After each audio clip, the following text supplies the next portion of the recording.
तो वहीं बंगाल के चुनाव में बुरी तरह हारने के बावजूद ममता बनर्जी ने सीएम पद से इस्तीफा देने से इनकार कर दिया है।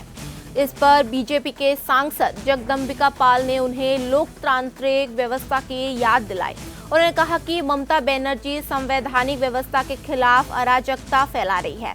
पश्चिम बंगाल के विधानसभा चुनाव में ममता बनर्जी और उनकी पार्टी तृणमूल कांग्रेस को करारी मात मिली है। भाजपा ने भारी बहुमत हासिल किया है और वो बंगाल में पहली बार अपनी सरकार बनाने जा रही है। उन्होंने कहा कि इंडी गठबंधन लोकतंत्र की रक्षा बात करता था। चुनाव आयोग ने निष्पक्ष, भयमुक्त और एक तरह से स्वतंत्र चुनाव कराया। चुनाव के दौरान कोई हिंसा नहीं हुआ और कोई किसी की भी जान नहीं गई। ममता बनर्जी अगर इस्तीफा नहीं देने की बात कर रहे हैं तो ये इस बंगाल की जनता के जनादेश का अपमान है। एक तरफ वो लोकतंत्र की रक्षा की बात इंडी गठबंधन करती थी और दूसरी तरफ चुनाव आयोग ने एक निष्पक्ष, भयमुक्त और एक तरह से स्वतंत्र चुनाव कराया।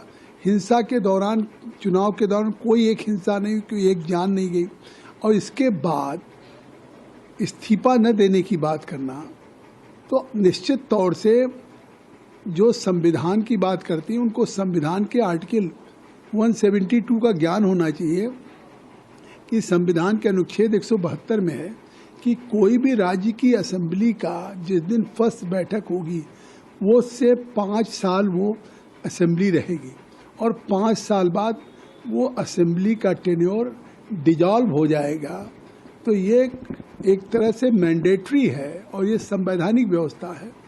7 तारीख को हो रहा है और 164 में श्री राज्यपाल को मुख्यमंत्री नियुक्त करने का अधिकार उनको है। तो अब मुझे नहीं लगता है कि वो केवल इस तरह के बयान देकर के अराजकता और भ्रम पैदा करने की कोशिश कर रहे हैं और इससे साफ साबित हो रहा है कि उनकी लोकतंत्र में भी कोई आस्था नहीं।